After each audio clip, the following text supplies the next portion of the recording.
Hi, thank you for viewing the onboarding from Partnership for Success entitled, What is SEL? Today, we're going to cover what social emotional learning is. So we're going to cover what is SEL. We're also going to talk about why it's important. The outcome we're hoping to get from this training is to introduce the concept of social emotional learning, or SEL, as a component of out-of-school time programming. Social emotional learning is the process through which children and adults acquire and effectively apply the knowledge, attitudes, and skills necessary to understand and manage emotions, to set and achieve positive goals, to feel and show empathy for others, to establish and maintain positive relationships, and to make responsible decisions. The Collaborative for Academic, Social, and Emotional Learning, otherwise known as CASEL, presents to us this definition of SEL. We are going to take a look at a quick video from casel.org about social emotional learning. Social emotional learning is essential. It's the tools that kids need to be resilient, to be problem solvers, to be good people. SEL is really about the holistic development of young people. SEL is trying to bring a balance to the individual and what are the personal competencies you need to develop to be successful. How do you pull them all together so that kids can relate and navigate the world more effectively? The myth was that knowledge was information that could be bolted onto a brain like any other kind of mechanical part. The truth is, knowledge is constructive. The truth is, all learning is relational. The truth is that emotion drives attention and attention drives learning. Social and emotional learning is about how you do school. It's about what the student experiences, what the student learns, how teachers teach. We can think about schools and classrooms, out-of-school time spaces, families, etc., as places where there's an exchange of knowledge about the world, knowledge about yourself, and knowledge about the other persons that you're interacting with. All of those kinds of experiences, I think, help form and expose and shape the ways in which young people understand themselves and other people. And we start talking about the whole child. Does your child understand self-awareness? Do they understand social awareness? Do they make good decisions? Are they responsible? And then we start talking about what that applies to academics and looking at all the essential skills we need them to be successful in life. Children learn when their heart is open, engaged, connected, and filled with purpose. Learning is magical, and through SEL, we can create conditions that allow all kids to access that magic. Social emotional learning is so important that the Ohio Department of Education in their 2019 to 2024 strategic plan have actually included SEL as one of 4 equally valued domains.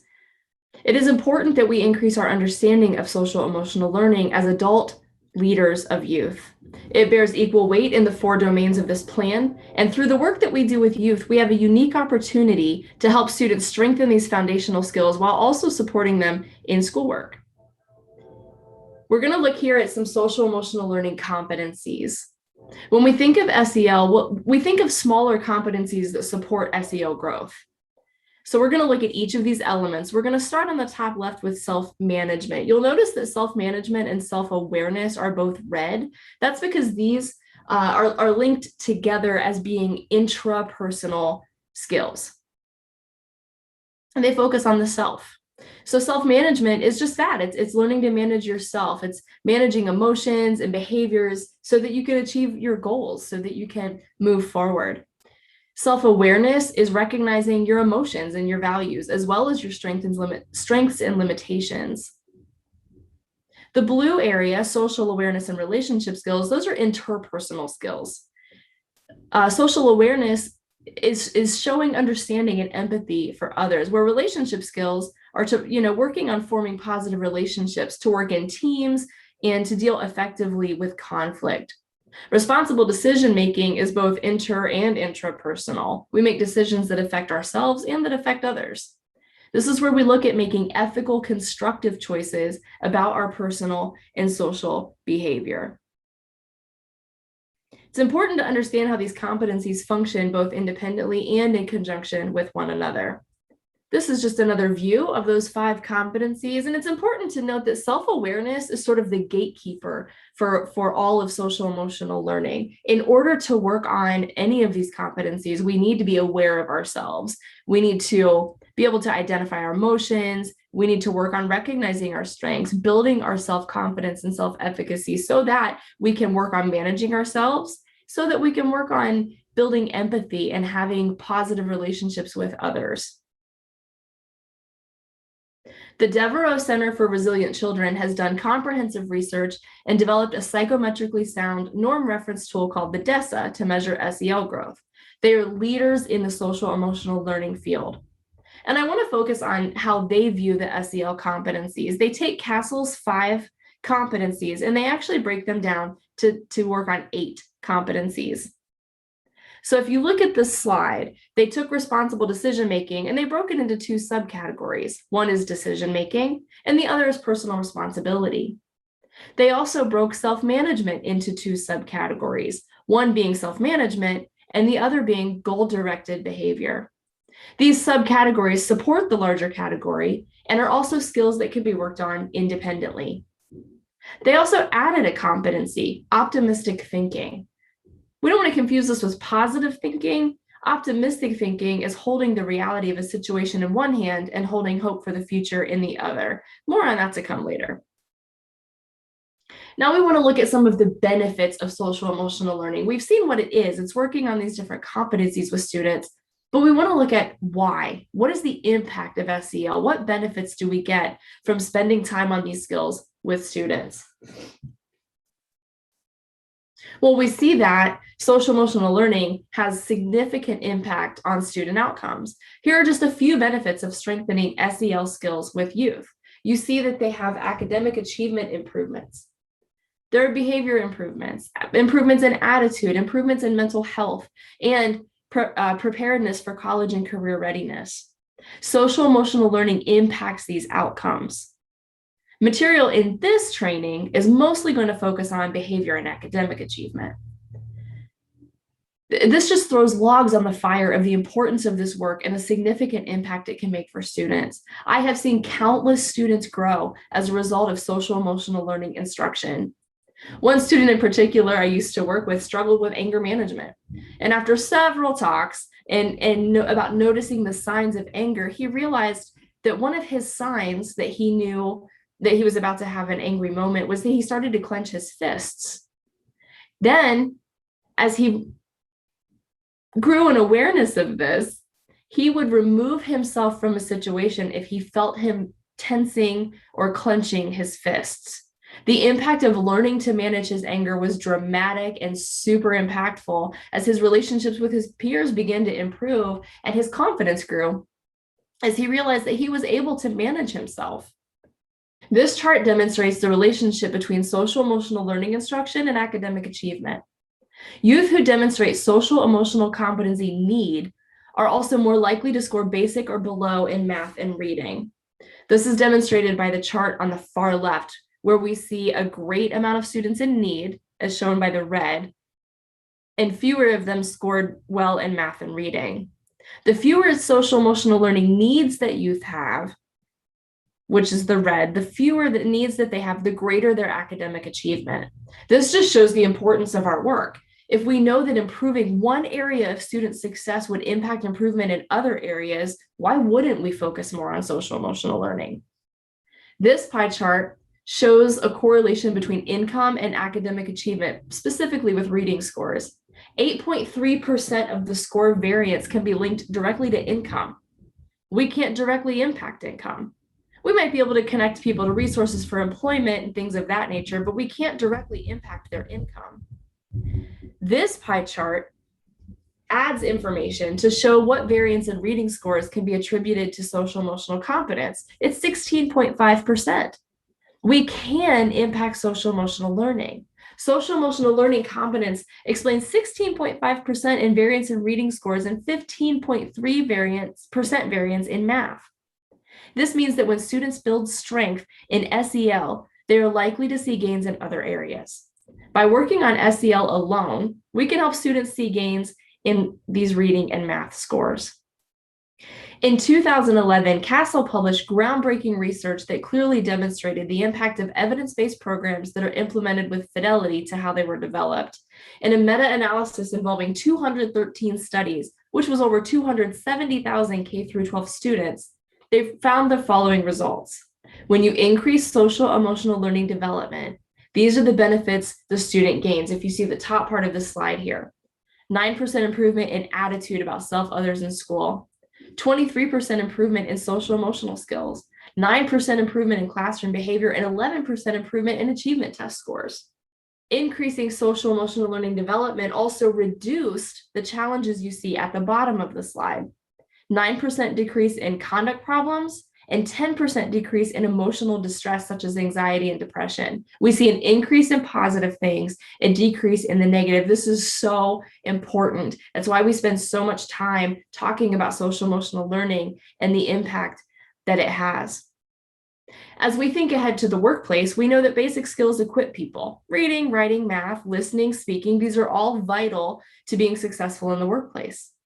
The other skills listed here are among those sought after by employers: creative thinking, decision-making, reasoning, responsibility, self-management, and integrity, just to name a few. These are social emotional learning skills. Working intentionally on SEL skills contributes to equipping students beyond school, beyond out of school. It equips them for life and for the workplace. This is a note of an article that actually cites that youth violence is impacted and reduced when we strengthen social emotional learning skills. The article on the slide gives great information on how we see reductions in violence when we increase social emotional learning skills. Again, just another reason to really press into this with youth in our settings. This is a statement from the American Academy of Pediatrics in light of looking at instruction after the pandemic. Focus on that first sentence. Particularly, the impacts of lost instructional time and social emotional development on children and adolescents should be anticipated, and schools will need to be prepared to adjust curricula and instructional practices accordingly without the expectation that all lost academic progress can be caught up. And this matters because we need to be aware that not only have students lost instructional time, they've lost SEL development. And this, friends, is where we can help to fill the gap. We can provide social emotional learning. It is needed. Our students need this. We have a great opportunity to focus on SEL skills that students need in order to grow. As a result of learning SEL skills, we can also trust that academics and behavior will follow an improvement. So we've talked about what social emotional learning is. We've talked about why it's important. There are so many benefits that come from focusing on SEL skills with youth. Skills to help them become self-aware, to manage themselves, to become socially aware, to set and work toward goals, to make healthy decisions, to demonstrate personal responsibility, to work on relationship skills, and to think optimistically.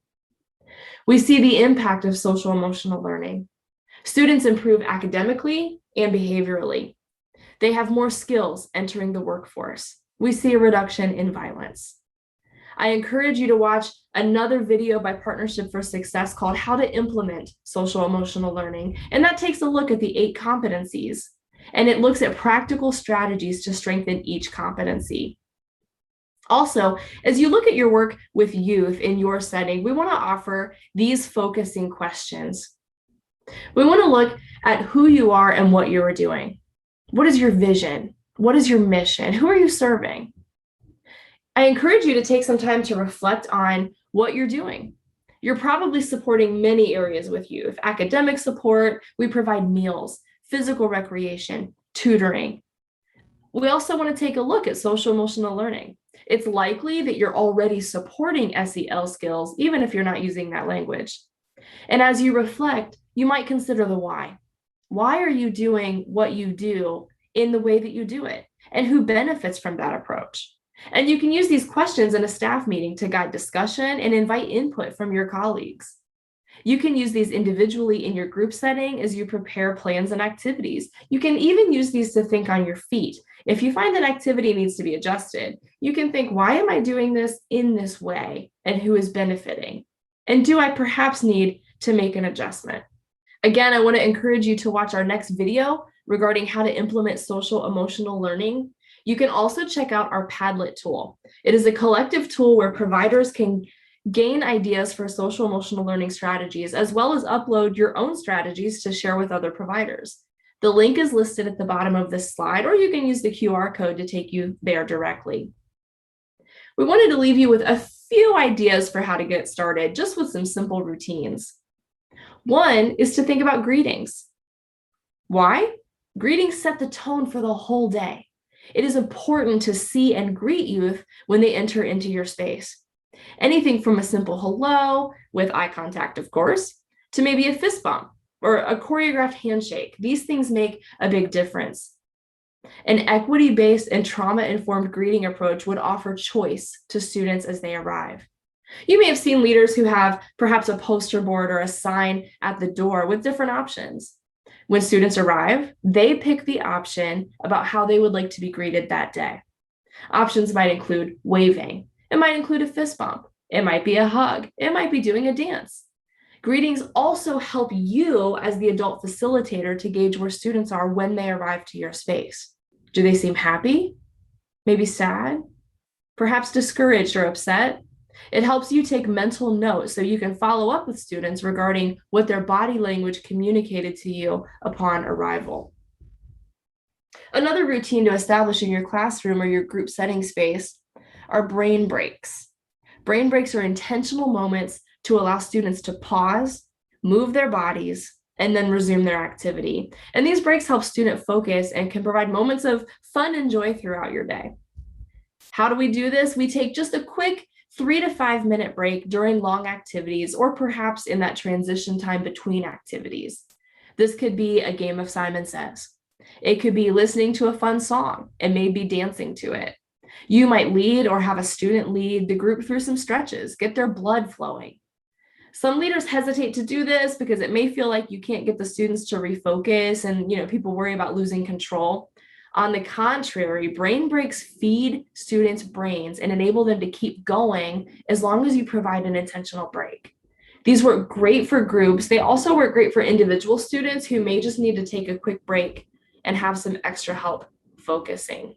I just want to thank you so much for participating in your professional development by watching this training. Social emotional learning is an integral component for youth development. I want to encourage you to continue your learning. Partnership for Success has several videos you can watch. They're on our YouTube channel and also on the Padlet tool mentioned earlier.